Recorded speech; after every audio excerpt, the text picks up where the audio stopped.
대인내성 네 번째 시간 찬양으로 하나님께 영광 돌리겠습니다.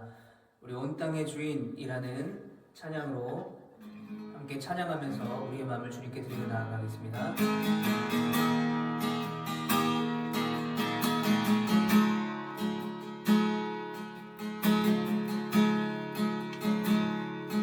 온 땅의 주인 되신 주님이 내 이름 아시며 상한 맘 돌보네.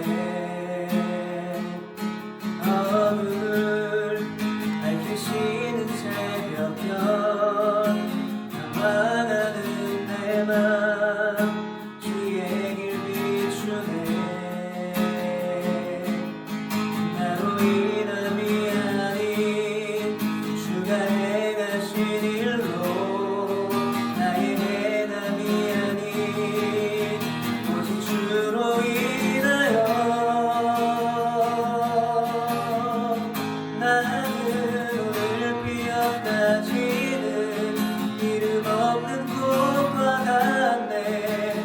바다에 있는 파도 안개와 같지만 주는 나를 드시고 부르짖음 들으시며 날 귀하다 하시네.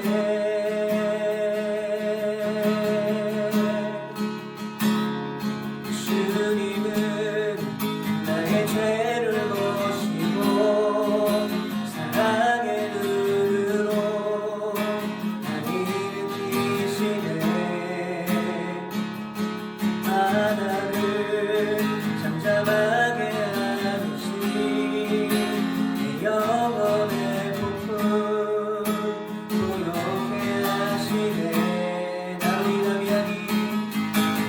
인함이 아닌 주가 행하신 일로 나의 행함이 아닌 오직 주로 인하여 나는 오늘 피었다 지는 이름 없는 꽃과 같네. 나의 이름 바로 안개와 같지만 주는 나를 붙드시고 부르짖음 들으시며 날 위하다 하시네. 나는 오늘 피었다 지는 이름 없는 꽃과 같네. 나의 이름 바로 안개와 같지만 주는 나를 붙드시고 부르짖음 들으시며 날 위하다 하시네. 나 오직 주의 것, 나 오직 주의 것, 나 오직 주의 것,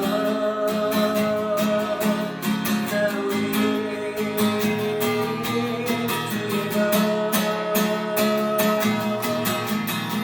나는 오늘 피었다 지는 이름 없는 꽃과 같네. 바다에 있는 파도 안개와 같지만 주는 나를 붙드시고 부르짖음 들으시며 날 위하다 하시네.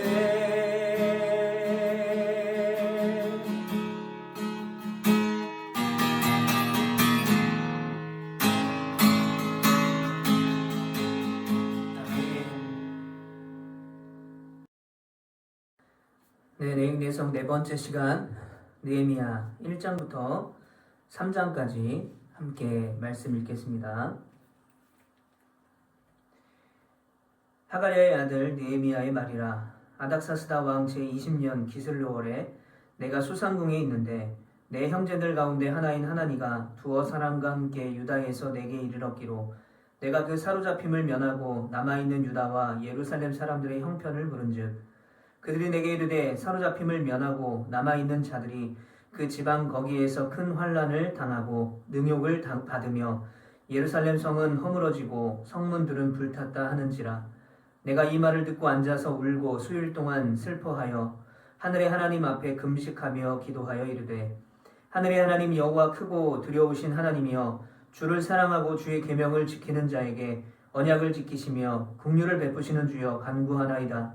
이제 종이 주의 종들인 이스라엘 자손을 위하여 주야로 기도하오며 우리 이스라엘 자손이 주께 범죄한 자들을 자복하오니 주는 귀를 기울이시며 눈을 여시사 종의 기도를 들으시옵소서. 나와 내 아버지의 집이 범죄하여 주를 향하여 크게 악을 행하여 주께서 주의 종 모세에게 명령하신 계명과 율례와 규례를 지키지 아니하였나이다. 옛적에 주께서 주의 종 모세에게 명령하여 이르시되 만일 너희가 범죄하면 내가 너희를 여러 나라 가운데에 흩을 것이요 만일 내게로 돌아와 내 계명을 지켜 행하면 너희 쫓긴 자가 하늘 끝에 있을지라도 내가 거기서부터 그들을 모아 내 이름을 두려고 택한 곳에 돌아오게 하리라 하신 말씀을 이제 청할 건대 기억하옵소서. 이들은 주께서 일찍이 큰 권능과 강한 손으로 구속하신 주의 종들이요 주의 백성이니이다.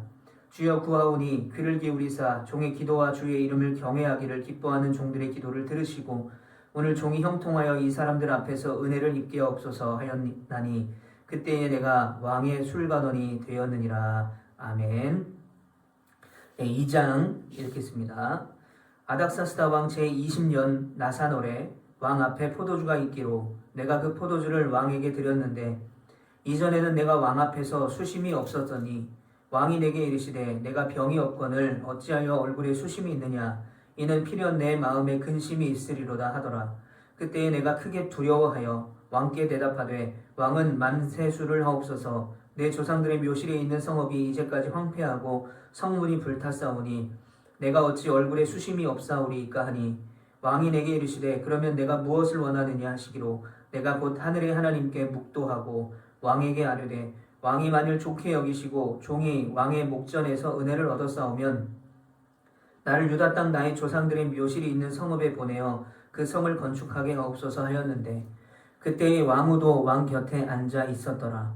왕이 내게 이르시되 내가 몇 날에 다녀올 길이며 어느 때에 돌아오겠느냐 하고 왕이 나를 보내기를 좋게 여기시기로 내가 기한을 정하고 내가 또 왕에게 아뢰되 왕이 만일 좋게 여기시거든 강 서쪽 총독들에게 내리시는 조서를 내게 주사 그들이 나를 용납하여 유다에 들어가기까지 통과하게 하시고 또 왕의 삼림 감독 아삽에게 조서를 내리사 그가 성전에 속한 영문의 문과 성곽과 내가 들어갈 집을 위하여 들보로 쓸 제목을 내게 주게 하옵소서 하매 내 하나님의 선한 손이 나를 도우심으로 왕이 허락하고 군대 장관과 마병을 보내어 나와 함께 하게 하시기로 내가 강 서쪽에 있는 총독들에게 이르러 왕의 조서를 전하였더니 호론 사람 산발랏과 종이었던 암몬 사람 도비아가 이스라엘 자손을 흥황하게 하려는 사람이 왔다 함을 듣고 심히 근심하더라. 내가 예루살렘에 이르러 머문 지 사흘 만에 내 하나님께서 예루살렘을 위해 무엇을 할 것인지 내 마음에 주신 것을 내가 아무에게도 말하지 아니하고 밤에 일어나 몇몇 사람과 함께 나갈새 내가 탄 짐승 외에는 다른 짐승이 없더라. 그 밤에 골짜기 문으로 나가서 용정으로 분문에 이르는 동안에 보니 예루살렘 성벽이 다 무너졌고 성문은 불탔더라. 앞으로 나아가 샘문과 왕의 못에 이르러서는 탄 짐승이 지나갈 곳이 없는지라. 그 밤에 시내를 따라 올라가서 성벽을 살펴본 후 돌아서 골짜기 문으로 돌아왔으나 방백들은 내가 어디 갔었으며 무엇을 하였는지 알지 못하였고 나도 그 일을 유다 사람들에게나 제사장들에게나 귀족들에게나 방백들에게나 그 외에 일하는 자들에게 알리지 아니하다가 후에 그들에게 이르기를 우리가 당한 공경은 너희도 보고 있는 바라. 예루살렘이 황폐하고 성문이 불탔으니 자 예루살렘 성을 건축하여 다시 수치를 당하지 말자 하고 또 그들에게 하나님의 선한 손이 나를 도우신 일과 왕이 내게 이른 말씀을 전하였더니 그들의 말이 일어나 건축하자 하고 모두 힘을 내어 이 선한 일을 하려 하매 호론 사람 산발랏과 종이었던 암몬 사람 도비아와 아라비아 사람 게셈이 이 말을 듣고 우리를 업신여기고 우리를 비웃어 이르되 너희가 하는 일이 무엇이냐 너희가 왕을 배반하고자 하느냐 하기로 내가 그들에게 대답하여 이르되 하늘의 하나님이 우리를 형통하게 하시리니 그의 종들인 우리가 일어나 건축하려니와 오직 너희에게는 예루살렘에서 아무 기업도 없고 권리도 없고 기업되는 바도 없다 하였느니라. 아멘. 네, 3장 읽겠습니다. 그때의 대제사장 엘리야십이 그의 형제 제사장들과 함께 일어나 양문을 건축하여 성별하고 문짝을 달고 또 성벽을 건축하여 함메아 망대에서부터 하나넬 망대까지 성별하였고 그 다음은 여리고 사람들이 건축하였고 또 그 다음은 이므리의 아들 삭굴이 건축하였으며 어무는 하스나의 자손들이 건축하여 그 들보를 얹고 문짝을 달고 잠을 세워 빗장을 갖추었고 그 다음은 핫고스의 손자 우리아의 아들 무레못이 중수하였고 그 다음은 무세사벨의 손자 베레갸의 아들 무슬람이 중수하였고 그 다음은 바하나의 아들 사독이 중수하였고 그 다음은 드고아 사람들이 중수하였으나 그 귀족들은 그들의 주인들의 공사를 분담하지 아니하였으며 옛문은 바세의 아들 요야다와 브소드야의 아들 무슬람이 중수하여 그 들보를 얹고 문짝을 달고 잠을 세워 빗장을 갖추었고 그 다음은 기브온 사람 물라디아와 메로노 사람 야돈이 강 서쪽 총독의 관할에 속한 기브온 사람들 및 미스바 사람들과 더불어 중수하였고 그 다음은 금장색 할헤야의 아들 우시엘 등이 중수하였고 그 다음은 향품장사 하나냐 등이 중수하되 그들이 예루살렘의 넓은 성벽까지 하였고 그 다음은 예루살렘 지방의 절반을 다스리는 후루의 아들 느바야가 중수하였고 그 다음은 하루마베의 아들 여다야가 자기 집과 마주대한 곳을 중수하였고 그 다음은 하삼느야의 아들 핫두스가 중수하였고 하림의 아들 말기야와 마핫 모압의 아들 핫수비 한 부분과 화덕 망대를 중수하였고 그 다음은 예루살렘 지방 절반을 다스리는 할로에스의 아들 살룸과 그의 딸들이 중수하였고 골짜기 문은 한움과 산호와 주민이 중수하여 문을 세우며 문짝을 달고 잠을 세워 빗장을 갖추고 또 분문까지 성벽 1000규빗을 중수하였고 분문은 베닷게렘 지방을 다스리는 레갑의 아들 말가야가 중수하여 문을 세우며 문짝을 달고 잠을 세워 빗장을 갖추었고 샘문은 미스바 지방을 다스리는 골호세의 아들 살룬이 중수하여 문을 세우고 덮었으며 문짝을 달고 잠을 세워 빗장을 갖추고 또 왕의 동산 근처 셀라못가의 성벽을 중수하여 다윗성에서 내려오는 층계까지 이르렀고 그 다음은 벳술 지방 절반을 다스리는 아스북의 아들 느에미야가 중수하여 다윗의 묘실과 마주대한 곳에 이르고 또 파서 만든 못을 지나 용사의 집까지 이르렀고 또 그 다음은 레위 사람 바니의 아들 루훔이 중수하였고 그 다음은 그일라 지방 절반을 다스리는 하사비아가 그 지방을 대표하여 중수하였고 그 다음은 그들의 형제들 가운데 그일라 지방 절반을 다스리는 헤나닷의 아들 바웨가 중수하였고 그 다음은 미스바를 다스리는 예수아의 아들 에셀이 한 부분을 중수하여 성 구비에 있는 군기고 맞은편까지 이르렀고 그 다음은 삽배의 아들 바룩이 한 부분을 힘써 중수하여 성 구비에서부터 대제사장 엘리야십의 진문에 이르렀고 그 다음은 핫고스의 손자 우리아의 아들 무레못이 한 부분을 중수하여 엘리야십의 진문에서부터 엘리야십의 진 모퉁이에 이르렀고 그 다음은 평지에 사는 제사장들이 중수하였고 그 다음은 베냐민과 핫수비 자기 집 맞은편 부분을 중수하였고 그 다음은 아나냐의 손자 마아세야의 아들 아사야가 자기 집에서 가까운 부분을 중수하였고 그 다음은 헤나닷의 아들 빈누이가 한 부분을 중수하되 아사랴의 집에서부터 성 구비를 지나 성 모퉁이에 이르렀고 우세의 아들 발랄은 성 구비 맞은편과 왕의 윗궁에서 내민 망대 맞은편 곧 시위청에서 가까운 부분을 중수하였고 그 다음은 바로스의 아들 부다야가 중수하였고 그때의 느비림 사람은 오벨을 거주하여 동쪽 수문과 마주대한 곳에서부터 내민 망대까지 이르렀느니라. 그 다음은 드고아 사람들이 한 부분을 중수하여 내민 큰 망대와 마주대한 곳에서부터 오벨 성벽까지 이르렀느니라. 미문 위로부터는 제사장들이 각각 자기 집과 마주대한 부분을 중수하였고 그 다음은 임멜의 아들 사독이 자기 집과 마주대한 부분을 중수하였고 그 다음은 동문지기 스가냐의 아들 스마야가 중수하였고 그 다음은 셀레미아의 아들 하나니아와 살랍의 아들 여섯째 아들 한운이 한 부분을 중수하였고 그 다음은 베레기아의 아들 무슬람이 자기의 방과 마주대한 부분을 중수하였고 그 다음은 금장색 말기야가 한미갑 문과 마주대한 부분을 중수하여 느비닌 사람과 상인들의 집에서부터 성 모퉁이 성루에 이르렀고 성 모퉁이 성루에서 양문까지는 금장색과 상인들이 중수하였느니라. 아멘. 네, 우리 이어서 이제 함께 느헤미야 1장부터 3장까지의 말씀을 우리가 함께 정리하고 또 함께 말씀의 은혜를 나누는 시간을 갖도록 하겠습니다. 자, 먼저 우리 지난번에 복습 문제들을 한번 풀어보도록 하겠습니다. 자, 1번 문제는 이스라엘 백성들에게 반복되는 두 가지 죄가 있었죠. 이스라엘 백성들에게 반복되는 두 가지 죄. 자, 그 문제는 무엇이었나요? 정답은 우상 숭배와 이방인과의 결혼입니다. 우상 숭배와 이방인과의 결혼. 계속해서 반복되는 이스라엘 백성들의 문제였죠. 자, 이방인과의 결혼은 율법에 금지되어 있었던 사항이었고요. 그렇다면 왜 이방인과 결혼하지 못하게 하였느냐? 이방인과 결혼 자체에 문제가 있었던 것이 아니라 이방인의 여인을 아내로 맞아들이면서 같이 따라오는 우상들을 섬기게 될 것을 염려하여서 하나님께서 그 법으로 만들어서 금지하셨다라는 거죠. 그러나 이들은 결국 우상 숭배와 함께 이방인들과 함께 결혼하는 일들을 행했고, 관리들과 방백들, 대표되는 이스라엘의 대표되는 사람들이 오히려 더 이 일에 가담했다라는 것을 우리가 지난주 말씀에서 함께 나눴습니다. 자, 정답은 우상 숭배와 이방인의 결혼입니다. 두 번째 문제는요, 스룹바벨과 함께 돌아온 1차 귀향민들은 하나님의 말씀을 잘 지키려고 노력했죠. 그러나 시간이 흐를수록 이들이 죄를 짓게 되었습니다. 그렇다면 우리의 삶에서 우리가 하나님을 사랑한다고 하지만 여전히 먼저 찾고 우선시하는 것은 무엇이겠습니까? 여러분 개인의 답들이 있을 것입니다. 어떤 친구는 핸드폰이 될 것이고, 또 어떤 친구는 공부가 될 것이고, 또 어떤 친구는 내 안에 있는 어려움이나 근심, 걱정들이 문제가 될 것이죠. 그러나 제일 중요한 것은 우리가 어떤 것보다 하나님을 우선하는, 우리의 우선순위가 하나님이 제일 먼저 있어야 된다는 것을 여러분 기억하시고, 우리의 우선순위를 하나님을 둘 수 있는 우리 모두가 될 수 있었으면 좋겠습니다. 자, 3번 문제는 에스라가 이제 회개 기도를 하기 시작하죠. 회개 기도의 특징에 대해서 우리가 한번 말씀을 나누는데요. 회개 기도의 특징 뭐가 있었죠? 우리라는 말을 사용했다. 우리.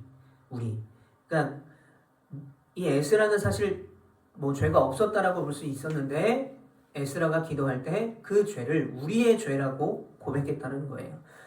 이스라엘 백성들의 죄를 우리 모든 공동체의 죄로 인식하고 함께 회개하고 기도했다라는 것입니다. 그리고 무릎을 꿇고 두 손을 들고 기도했다. 겸손함으로. 그리고 이 문제를 해결하실 분은 오직 여호와 한 분이다라는 사실을 인정하면서 기도했다는 거죠. 정답은 우리라는 말을 사용해서 회개했다. 그리고 무릎을 꿇고 두 손을 들고 기도했다입니다. 자, 이렇게 우리가 지난주 말씀에서 퀴즈를 풀어 보았고요. 자, 정답을 맞춘 친구 보여드리겠습니다. 자, 중등부의 최가원, 박채은, 박주영, 김가령 수고하셨습니다. 자, 고등부에는 김민규 학생이 참여해 주셨습니다. 담임 선생님이 여러분들에게 기프티콘을 보내주시겠습니다. 자, 그리고 우리가 이제 오늘이 네 번째 시간인데요. 3주 동안 연속해서 출석을 체크하신 친구들이 있습니다. 자, 이곳에 명단이 있는데요. 자, 중등부의 박채은, 최가원, 박주영입니다. 박수하겠습니다. 수고하셨습니다. 자, 고등부에는요, 김민규 학생입니다. 감사합니다. 자, 그리고 오늘 이번 주에 처음으로 출석을 체크한 친구가 있습니다. 우리 중고등부의 두 친구인데요. 자, 김가령, 권기쁨입니다. 박수하겠습니다. 네, 여러분 지금도 늦지 않았습니다. 여러분 출석 체크해 주시고요. 좋아요도 눌러주시고 또 구독도 해주시고요. 그리고 무엇보다 출석 체크와 함께 퀴즈를 잘 풀어서 정답이 우리가 배운 영상 안에 있습니다. 그래서 문제의 답도 보내주시고 출석 체크도 해주시고 성경도 열심히 읽고 적극적으로 참여하는 이 느헤미야 52 프로젝트가 될 수 있었으면 좋겠습니다. 자, 지금부터 이제 느헤미야 1장부터 3장의 말씀을 우리가 함께 정리하도록 하겠습니다. 자, 느헤미야 1장의 시작은 이 느헤미야의 기도로 시작이 됩니다. 예루살렘에 대한 소식을 듣게 돼요. 그 소식을 듣고 이제 느헤미야가 금식하며 기도하기 시작했다라는 거예요. 자, 그렇다면 느헤미야는 어떤 사람인가? 느헤미야는요, 페르시아 바사에서 태어난 사람이에요. 거기서 태어난 사람이에요. 거기서 태어나고 자란 사람입니다. 그러나 유대인의 혈통을 가지고 있었어요. 그리고 직업이 뭐였냐면 술관원이었습니다. 술관원. 그리고 그 당시에 페르시아를 다스리던 아닥사스다 왕의 총애를 받는 술관원이었습니다. 여러분 여기 팁에 보면 왕에게 술을 따르는 직책은 왕이 마시는 술을 관할하여 왕에게 술을 따라주는 고위관직이었다. 고위관직이었어요. 높은 관직에 느헤미야가 있었다. 술 따르는 사람은 왕의 침실을 맡았고 음식을 맛보고 경호하는 일도 병행했다는 거예요. 그러니까 왕의 목숨, 왕의 안전, 그러니까 굉장히 왕과 가까운 사람이었다라는 거죠. 따라서 직책상 왕과 가장 가까운 관계였고 왕의 행정에도 큰 영향을 미쳤다. 느헤미야가 2차 포로 귀환에 참여하지 못한 것은 아닥사스다 왕의 초해를 받았기 때문으로 보인다. 자, 느헤미야가 2차 포로 귀환 때 함께하지 못했어요. 그 이유는 이 아닥사스다 왕이 이 느헤미야를 너무 좋아했던 거예요. 느헤미야가 이 아닥사스 왕의 총애를 받아서 이 먼 거리를 이동하지 못하게 했기 때문에 2차 포로 귀환에 참여하지 못했다라고 성경에서 말하고 있습니다. 자, 이런 고위 간직과 왕의 총애를 받았던 남부러울 것 하나도 없었던 이 느헤미야에게 어느 날 하나님 일행이 찾아오게 됩니다.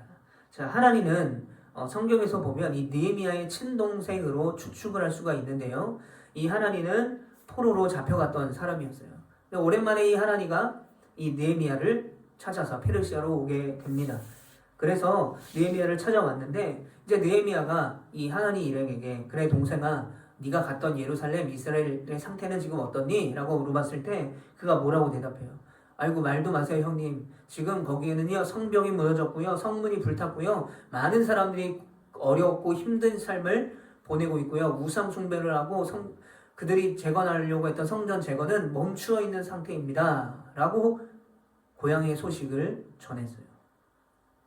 이제 느헤미야가 그 고향의 소식을 듣게 됩니다. 그때부터 마음에 근심이 생기는 거예요. 걱정과 아픔이 생기기 시작합니다. 내가 비록 태어나진 않았지만 나의 고향 하나님이 계셔야 되는 그 하나님의 성전이 있었던 그곳에 성전은 불탔고 성벽은 무너졌고 또 이스라엘 백성들은 영적으로 타락했고 이 모든 사실이 너무나 슬픈 거예요. 그래서 그때부터 느헤미야는 수개월을 금식하면서 기도했습니다. 그런데 여러분 느헤미야가 이 어려운 이 이스라엘의 상황과 환경을 위해서 기도할 때 어떻게 기도했냐? 먼저 이 느헤미야는 하나님이 어떤 분이신지를 고백하며 기도했어요. 하나님이 어떤 분이냐? 그 하나님은 전능하신 하나님이십니다. 그 하나님은 소망이십니다. 또 그 하나님은 이스라엘 백성들을 지키시는 하나님입니다. 또 그 하나님은 하나님의 명령과 율례와 규례를 지켜 행하는 백성들을 보호하시고 인도하시는 전능하신 하나님, 신실하신 하나님이십니다. 라고 하나님에 대해서 이 느헤미야가 막 고백하고 기도하는 겁니다. 이게 어떤 의미냐? 이스라엘의 회복의 소망은 오직 하나님께 있다는 것을 인정하는 거예요. 성벽이 무너졌고 성문은 불탔고 많은 사람들은 우상 숭배에 빠져 있었던 그때에 그 유일하게 그 땅을 회복시킬 수 있는 분은 하나님밖에 없다라는 것을 느헤미야는 알고 그 하나님이 누구신지 고백하면서 기도했다라는 거예요. 그리고 왜 느헤미야가 그렇게 기도했냐면 성경의 역사를 보면 하나님은 하나님의 계명을 지켜 순종하는 하나님의 백성들을 하나님께서 약속하신 그 약속에 따라서 신실하게 그 약속을 반드시 지키시는 하나님이었다는 것을 느헤미야는 알고 있었던 거예요. 그래서 이 어려움 가운데 있는 이스라엘 백성들도 이스라엘 백성들이 돌이켜서 하나님께 돌아가게 되면 그 신실하신 하나님이 약속을 지키시는 하나님이 우리를 다시 한번 회복시켜 주실 거다라는 그 믿음이 있었다라는 것입니다. 그래서 느헤미야는 계속해서 기도합니다. 하나님 그 약속을 기억하여 주옵소서. 하나님 그 약속을 우리 가운데 허락해 주옵소서. 하늘의 하나님 크고 두려우신 하나님 언약을 지키시고 긍휼을 베푸시는 하나님 이제 우리가 회개하고 주를 사랑하고 주의 계명을 지키겠습니다. 여러분 주를 사랑하는 자 주의 계명을 지키는 자가 회복과 긍휼을 입을 자들이기 때문이에요. 그래서 우리가 이제 이렇게 결단하겠습니다. 이렇게 변화되겠습니다. 그러니 하나님의 약속을 기억하여 주시고 그 약속을 우리에게 이루어 주시옵소서. 우리를 회복시켜 주시옵소서라고 간절히 금식하며 느헤미야는 수개월을 기도했다라는 것입니다. 자, 여기서 첫 번째 문제를 드리도록 하겠습니다. 자, 느헤미야가 기도할 때는 먼저 하나님이 어떤 분인지를 고백하면서 기도를 했습니다. 자, 그렇다면 느헤미야 1장 5절 말씀에 따라서 하나님의 긍휼과 회복을 입을 사람은 어떤 사람들일까요? 답을 제가 좀 전에도 설명을 했었는데 답을 보내주시면 되겠습니다. 자, 이렇게 느헤미야의 기도가 이루어지면서 느헤미야가 이제 내가 예루살렘에 가서 이 성벽, 무너진 성벽을 재건하고 무너진 모든 영적 회복을 다시 시작하자라고 결심을 하게 되는 것으로 1장이 끝나게 되고요. 이제 2장이 시작이 됩니다. 자, 2장에서는요 어떻게 시작이 되냐면 열심히 기도했어요. 느헤미야가 하나님이 어떤 하나님인지, 그 하나님은 약속을 지키시는 하나님이기 때문에 우리 고향 그 이스라엘을 회복시켜 주실 거야 라는 너무나 멋진 소망을 품고 기도를 했지만 여러 가지 문제가 있었어요. 그러니까 이 느헤미야가 예루살렘에 가서 그 무너진 성벽을 재건하는 일을 하기까지는 여러 가지 장애물, 문제가 있었다라는 것입니다. 여러분, 우리 인생도 마찬가지입니다. 우리 인생도요, 우리가 열심히 기도해요. 하나님 이렇게 해주십시오. 이렇게 도와주세요. 내가 이렇게 하기를 원합니다. 그렇지만 때로 우리가 열심히 기도하지만 응답되지 않을 때가 있어요. 그리고 때로는 열심히 기도했는데 하나님이 기다려라 라고 할 때가 있어요. 또 열심히 기도했는데 더 큰 어려움이 올 때가 있어요. 그럴 때는 하나님이 나에게 더 큰 순종, 더 큰 헌신을 요구하시는구나, 더 큰 믿음을 요구하시는구나 라고 생각하면서 기다려야 돼요. 그리고 더 기도해야 된다라는 것입니다. 자, 출애굽기 14장에 보면요, 이제 모세가 애굽을 탈출합니다. 이스라엘 백성들을 이끌고 애굽을 멋지게 탈출해요. 10가지 재앙을 통해서 너무나 멋진 하나님의 역사를 이 바로에게 보여줘서 바로가 꼼짝도 못하고 보내줄 수밖에 없는 그런 상태를 만들었어요. 그런데 도망갔는데 문제가 발생해요. 이제 앞에 보니까 홍해가 길을 가로막고 있는 거예요. 이 홍해를 건너야 가나안 땅으로 갈 수 있어요. 그런데 뒤에서 무슨 소리가 나죠. 들어봤더니 저 멀리에서 병거와 온 이 애굽에 있는 모든 병거와 수많은 병력들을 바로가 이끌고 이 도망간 이스라엘 백성들을 잡으러 쫓아오고 있었던 거예요. 앞에는 홍해고 뒤에는 애굽 군대가 쫓아와요. 홍해를 가자니 물에 빠져 죽고 기다리자니 애굽 사람들에게, 애굽 군대에게 죽을 것 같은 거죠. 열심히 기도했고 열심히 하나님의 뜻에 따라 순종했는데 모세와 이스라엘 백성들에게 더 큰 위기가 따랐다라는 것입니다. 자, 여기서 우리가 알 수 있듯이 느헤미야도 열심히 기도했지만 그에게 여전히 어려운, 해결되지 않은 문제가 있었고, 모세도 열심히 기도했지만 이스라엘 백성들에게 여전히 해결되지 않은 문제가 있었다. 열심히 기도했어도 하나님의 인도하심 우리는 때론 기다려야 돼요. 하나님의 역사하심을 소망하고 기다려야 됩니다. 결국 어떻게 돼요? 이스라엘 백성들은 그 홍해를 가를 줄 누가 알았겠습니까? 홍해를 가르고 멋지게 가나안 땅으로 진격을 하고 쫓아가던 애굽 사람들은 그 물이 닫히면서 다 수장당하게 되었다라는 거죠. 그러니까 우리의 기대는 설마 홍해가 갈라지겠어? 라고 생각해요. 우리의 생각은. 그러나 하나님은 우리의 생각보다 더 뛰어나신, 우리의 어떤 기대보다 더 큰 일을 행하실 하나님이라는 거예요. 그러니까 우리는 포기하지 않고 끝까지 기도해야 하는 것입니다. 자, 침례교 목사님이었던 마이어라는 분이 이런 이야기를 했어요. 인생의 큰 비극은 응답받지 못한 기도가 아니라 드려지지 않는 기도다. 응답받지 못한 기도가 아픈 기도가 아니라 기도하지 못하는 것이 더 아픔이다라는 거죠. 여러분, 늘 기도하고 늘 하나님의 말씀을 가까이 하는 여러분 되시길 바랍니다. 자, 그렇다면 느헤미야에겐 두 가지 장애물이 있었습니다. 두 가지 문제가 있어요. 첫 번째는요, 이 아닥사스다 왕이에요. 자, 아닥사스다 왕이 너무 이 느헤미야를 좋아하는 거예요. 총애를 했던 거예요. 그러니까 배신을 할 수가 없는 거죠. 왜 배신행위냐? 이미 이제 몇십 년 전에 이 아닥사스다 왕이 이 성전 재건을 하는 사람들을 이제 수룹바벨과 그리고 에스라를 통해서 성전을 재건하려는 그 일들을 모함하잖아요. 이 방해꾼들이. 그래서 잘못된 조서, 헛소문을 퍼뜨려가지고 조서를 보내서 이 아닥사스 왕이 그 상소문을 보고 조서를 내려요. 뭐라고 말하냐면 이제 거기까지, 성전 건축은 거기까지 멈춰 라고 조서를 내렸던 거죠. 그러니까 아닥사스다 왕이 친필을 써서 조서를 내려서 성전 건축을 멈추게 했는데 그의 총애를 받는 느헤미야가 성벽을 재건하려고 다시 이스라엘로 내가 가겠습니다라고 말하는 것 자체가 어쩌면 아닥사스 왕을 배신하는 행위였다라는 거죠.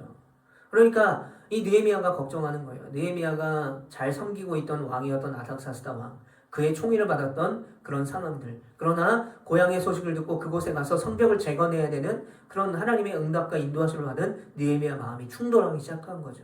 그래서 근심이 되는 거예요. 걱정이 되는 것입니다. 내가 하루빨리 가야 되는데 아닥사스 왕이 허락할까? 이 상황이 해결될 수 있을까? 걱정하기 시작하는 거죠. 그래서 얼굴에 수심이 가득한 거예요. 얼굴에 걱정 근심이 가득한 거예요. 어느 날 아닥사스 왕에게 이제 음식과 술을 가지고 오는 이 느헤미야의 얼굴을 보고 평소와 다른 거예요. 느헤미야 얼굴이 굉장히 피곤해 보이고 뭔가 문제가 있어 보이고 아파 보이고 또는 걱정이 있어 보이니까 왕이 물어보는 거예요. 아니 네 얼굴이 원래는 안 그랬는데 또 몸이 안 좋은 것 같지는 않은데 네 표정이 왜 그러냐. 사실 여러분 이 술관원장이 이 왕 앞에서 근심한다, 수심의 얼굴을 표현한다, 자기 감정을 표현한다는 것은 사형을 당할 수도 있는 상황이었어요.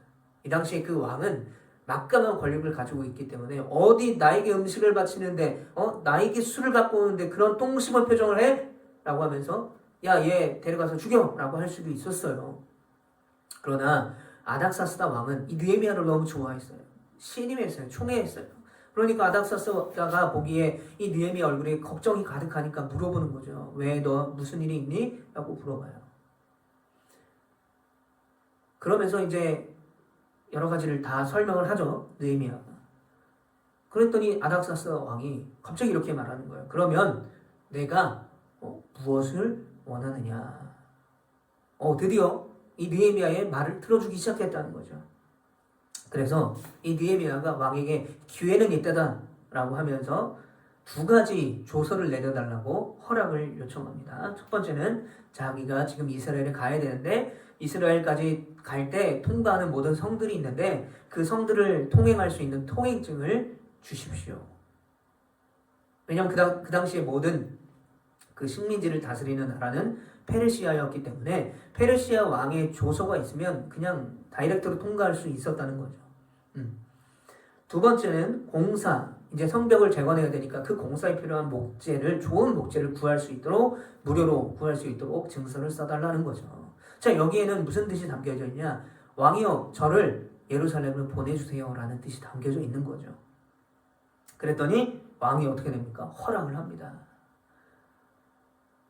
이 술관원 옆에 없으면은 시중 들을 사람이 없어요. 새로 임시를 뽑아야 되든지 느헤미야가 예루살렘에 가 있는 동안 다른 사람을 뽑아야 되는데 여러분 아까도 설명했지만 술관원은 이 왕의 목숨과 연관이 있는 거죠. 그러니까 왕의 총애를 받는 사람을 이 자리를 비우고 간다라는 것은 어쩌면 왕에게 어떤 문제가 생길 수도 있는 그런 상황이에요. 그런데 그 왕이 허락을 해줬다는 거예요. 느헤미야가 이게 웬일이지? 라고 했을 거죠. 여러분 왕이 허락한 이유를 성경에서는 분명히 말씀하고 있어요. 느헤미야 2장 8절에 보면 하나님의 선한 손이 도우심으로.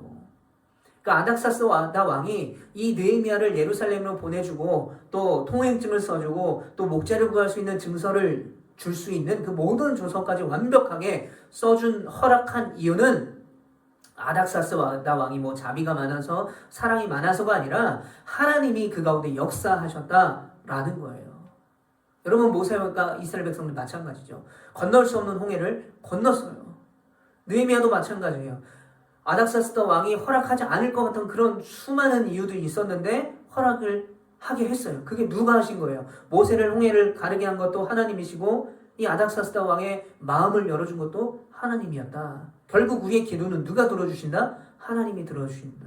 그러니까 우리는 우리가 판단하고 우리가 결정하고 우리가 생각하고 안 될 것 같아 포기하는 것이 아니라 끝까지 하나님께 소망을 두고 기도해야 한다라는 것입니다. 자, 느헤미야에게 두 번째 장애물이 있었습니다. 두 번째 장애물은 뭐냐면 이스라엘 백성들 안에 있었어요. 내부의 적들이 있었다. 그리고 방해꾼들, 외부의 적들이 있었어요. 내부의 적과 외부의 적들이 있었다라는 거예요. 그래서 이 느헤미야는 이제 가장 어려웠던 장애물이었던 아닥사스 왕의 허락을 받은 다음에 이제 이렇게 어렵게 시작한 성벽 재건을 어떠한 문제로 인해서 멈출 수는 없어 단호하게 결단을 합니다. 그래서 이 두 가지 문제, 이 두 번째 장애물에 대해서 담대하게 두 가지를 선포해요. 느헤미야 2장 17절부터 20절 말씀을 보면 이스라엘 백성들이 호소합니다. 우리가 같이 열심히 해보자. 힘들고 어렵지만, 우리가 가난하고 어렵지만, 또 여전히 어려운 가운데 있지만 열심히 한번 해보자. 힘을 내서 해보자. 우리가 기운내서 한번 해보자. 으쌰으쌰 했던 거예요. 예루살렘 성을 우리가 건축하자. 그 성벽을 다시 한번 세우자. 더 이상 우리가 수치를 당하지 말자. 왜냐? 지금 이제 하나님의 선한 손이 돋기 시작했으니 성벽을 건축할 때는 이때니까 우리가 이때를 놓치지 말고 같이 열심히 해보자 라고 응원을 합니다. 호소해요. 그리고 이 외부의 적들에게 경고합니다. 이 일은 하나님이 하시는 거기 때문에 너희들이 아무리 방해해도 소용없어. 너희들이 아무리 방해한다고 해서 이 성벽 제거는 하나님이 하실 거야. 그리고 너희들이 숟가락 얹으려고 하는데 너희들이 아무리 우리와 친척 관계 있고 어떤 관련한 혈연 관계에 있더라도 너희는 우리 이스라엘 백성들이 아니기 때문에 너희는 성벽 재건에 참여할 수가 없어 라고 담대하고 단호하게 선포를 합니다. 자, 그런데 여기 중요한 것이 있어요. 이 느헤미야는 이 산발락과 도비야, 이 게셈과 같은 각종 방해꾼들이 등장하고 이스라엘 내부의 적들이 내부에서도 또 여러 가지 어려움이 있을 때 직접 대응하지 않아요. 감정적으로 대응하지 않았다는 것입니다. 어떻게 대응합니까? 하나님의 말씀을 통하여, 기도함을 통하여 대응했다는 거예요. 여러분, 예수님도 마찬가지입니다. 예수님이 이제 세례를 받으시고, 세례 요한에게 세례를 받으시고 40일을 금식하세요. 40일을 금식하고 이제 예수 그리스도 메시아로서 본캐라고 하죠. 원래 캐릭터, 예수님 메시아로서의 사역을 시작하려고 할 때 그 전에 40일을 금식하십니다. 그리고 하나님 앞에 간절히 기도합니다. 여러분 40일을 물과 음식을 먹지 않았다는 거 생각해 보세요. 여러분 한 끼라도 안 먹으면 배가 고픈데 엄청 배고프고 목마르셨을 거예요. 그런데 사단이 나타나서 그때부터 시험하는 거예요. 떡을 주면서 떡을 먹어봐라 라고 얘기해요. 그리고 네가 여기서 뛰어내리면 내가 모든 성을 너에게 줄 거야 라고 유혹을 합니다. 여러 가지 유혹, 세 가지 시험을 합니다. 그런데 예수님은 극도로 예민할 수 있죠. 40일 금식을 했으니까. 짜증나죠. 화가 나죠. 그런데 말씀으로 승리하세요. 이 세 가지 유혹을 하나님의 말씀을 가지고 그 말씀을 인용해서 사람이 떡으로만 살 것이 아니다. 그리고 사단아 시험하지 말아라. 하나님의 말씀으로 이 사단의 유혹을 물리치십니다. 여러분 우리가 성경을 읽어야 되는 이유가 여기 있어요. 성경 말씀을 통해서 우리가 사단의 유혹을 이겨낼 수가 있어요. 각종 우리의 인생의 영적인 방해꾼들을 이겨낼 수 있다는 거예요. 그래서 시편 119편에 뭐라고 말해요? 주의 말씀 내 발의 등이요 내 길의 빛이니이다. 내 인생을 비춰주는 빛이 된다는 거예요. 내가 믿음으로 발걸음 한 걸음 한 걸음 옮기는 그 정도의 빛이 보이는 거죠. 그러니까 더 앞을 보려면 그 말씀을 읽고 나가야 되는 거예요. 순종해야 되는 거예요. 말씀을 통하여 이길 수 있고 승리할 수 있다는 것입니다. 그렇기 때문에 여러분 열심히 말씀을 읽어야 돼요. 묵상해야 돼요. 그리고 묵상한 대로 살 수 있도록 기도해야 돼요. 이 세 가지, 이것은 말씀을 읽는 것, 묵상하는 것, 그리고 묵상을 하는 대로 살려고 노력하는, 순종하는 것, 이 세 가지는 그리스도인이 꼭 해야 될 일이라는 거예요. 꼭 해야 될 일이고 그리스도인이 세상 가운데서 승리할 수 있는 가장 기본적인 진리가 되는 것이 바로 이 세 가지입니다. 여러분 성경 열심히 읽고 묵상하고 그 읽은 대로 받은 은혜대로 순종하며 사는 여러분들 되시기를 바랍니다. 자, 그런데 이제 성전 건축이, 이제 성벽 재건이 이렇게 멋지게 시작이 되었습니다. 그런데 수많은 이스라엘 공동체들이 여러 가지 일들을 맡고 또 여러 가지 위치에서 각자의 일들을 맡아서 열심히 이제 성벽을 재건하고 있습니다. 그러나 협조하지 않았던 이스라엘 공동체가 하나가 있어요. 바로 드고아입니다. 드고아 사람 전체가 아니라 그 드고아 사람의 귀족들은 이 일에 협조하지 않았어요. 느헤미야 3장 5절을 보면 그 다음은 드고아 사람들이 중수하였으나 드고아 사람들, 평민들은 중수하는 일을 도왔어요. 그러나 그 귀족들은 그들의 주인들의 공사를 분담하지 아니하였다라고 말합니다. 자, 이 느헤미야 3장에서는요, 성벽 재건에 참여한 이들의 대표인 75명을 다 언급하고 있습니다. 왜냐하면 그만큼 다 중요한 사람이었다라는 거죠. 한 명의 사람도 소홀히 하지 않았다라는 것이고, 이 성벽 제거는 이스라엘 공동체 모두가 하나가 되어 같이 이루어내는 일이다라는 것을 보여주고 있는 거예요. 자, 그렇다면 이 세 가지, 이 성벽을 완성하는 이 일들이 어떤 의미를 가지고 있냐? 세 가지 의미가 있습니다. 자, 먼저는 이제 에스라를 통해서, 수룹바벨과 에스라를 통해서, 학개와 스가랴를 통해서 그 전에 성전 재건이 이루어지죠. 무너진 성전이 재건이 됩니다. 그리고 에스라를 통해서 율법을 낭독하고 그 율법을 지켜 행하기로 백성들이 하나님 앞에 결단하고 기도하죠. 공동체를 재건해요.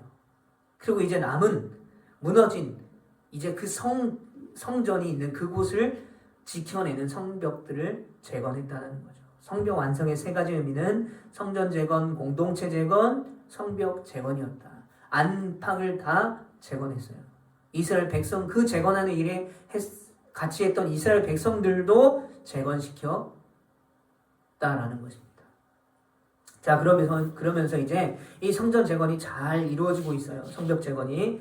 이때 느헤미야가 이제 성벽을 재건한 사람들을 칭찬하기 시작합니다. 느헤미야 3장 20절에 보면 그들이 힘써 중수했다라는 거예요. 힘써 중수했다라는 것은 그들이 할 수 있는 최선을 다해서 이 일에 동참하고 중수했다. 백성들이 마음을 들여 일을 했다. 정성을 들여 일을 했다는 거예요. 대충 하지 않았고 남이 시켜서 억지로 했던 것이 아니라 자신의 마음을 들여서 일을 했다라는 것입니다. 느헤미야는 이렇게 격려와 칭찬을 아끼지 않는 리더였어요. 그렇기 때문에 우리가 느헤미야 3장을 읽어보면 전체적인 분위기는 이제 성벽이 재건되기 시작하고 여러 사람들이 톱니바퀴처럼 잘 합력하여 선을 이루어서 이 성벽 재건을 하는 그런 장면들이 나옵니다. 굉장히 긍정적으로 또 밝은 모습이 나와요. 그리고 무엇보다 이 3장에서는요, 성벽 재건에 관해서 나오는 것은 1절밖에 없어요. 3장 16절에는요, 느헤미야라는 사람 이름이 나오는데 그 사람은 동명이인이에요. 다른 사람이에요. 그러니까 느헤미야 이름이 나오지 않는 이유는 성벽 재건을 시작한 이후로 느헤미야의 이름이 성경에 잘 나오지 않는 이유는 오히려 이 느헤미야가 성벽을 재건하는 모든 이스라엘 백성들에게 그 공을 돌리고 있었다라는 것입니다. 이 느헤미야의 겸손함을 볼 수가 있어요. 자, 그래서 이렇게 열심히 한마음 한뜻이 되어서 재건을 시작한 이 성벽 재건 공사에 완성한 성문이 무려 10개가 됩니다. 10개. 양문, 어문, 옛문, 골짜기문, 분문, 샘문, 수문, 미문, 동문, 한밑간문, 이렇게 10개가 돼요. 느헤미야는요, 공사 구간마다 책임자에게 권한을 줍니다. 그리고 일하는 모든 사람들을 자신의 동역자로 존중하고 칭찬하여서 하나님께서 기뻐하시는 이 성벽 재건을 아주 멋지게 이루어 내었습니다. 자, 느헤미야가 완성한 성벽문 10가지 한번 그 성벽 지도를 한번 보겠습니다. 이렇게 이 10가지입니다. 굉장히 넓은 지역입니다. 그러니까 모든 이스라엘 공동체가 함께 이 일을 합력하여 정말 열심히 마음을 들여서 했다라는 것입니다. 자, 3장까지 이렇게 마무리를 하겠습니다. 자, 이제 2번 문제와 3번 문제를 여러분들에게 드리겠습니다. 잘 듣고 문제를 풀어서 카톡을 보내주시면 되겠습니다. 자, 느헤미야의 성벽 재건에는요, 2가지 문제, 장애물이 있었다고 말씀을 드렸습니다. 자, 그것은 무엇이었을까요? 2가지입니다. 2가지. 자, 마지막 3번입니다. 느헤미야의 성벽 재건은 3가지 의미가 있었습니다. 이 3가지 의미는 무엇일까요? 답은 3개입니다. 답을 보내주시길 바랍니다. 자, 여러분 수고하셨습니다. 오늘 느헤미야 1장부터 3장까지 드디어 성벽 재건이 완성되어지는 부분까지 우리가 함께 말씀을 나눴고요. 다음 주에는 느헤미야 4장부터 6장까지 함께 말씀을 나누도록 하겠습니다. 여러분 무엇보다 성경을 열심히 읽어야 됩니다. 읽지 않고 영상만 보면 안 돼요. 열심히 읽어야 됩니다. 열심히 읽고 여러분 문제도 풀어보고 카톡도 보내고 출석 체크도 하고 좋아요 그리고 구독도 해주시면 감사하겠습니다. 그래서 느헤미야를 통해서 드디어 성벽이 재건되어서 성전 재건과 이스라엘 백성들 공동체의 회복과 또 성벽 재건까지 모든 것이 완벽하게 이루어져서 다시 한번 하나님의 백성으로 온전히 섰던 것처럼 코로나19로부터 어려운 우리 이 상황을 또 우리 가운데 무너졌던 예배와 무너졌던 영적인 모습들이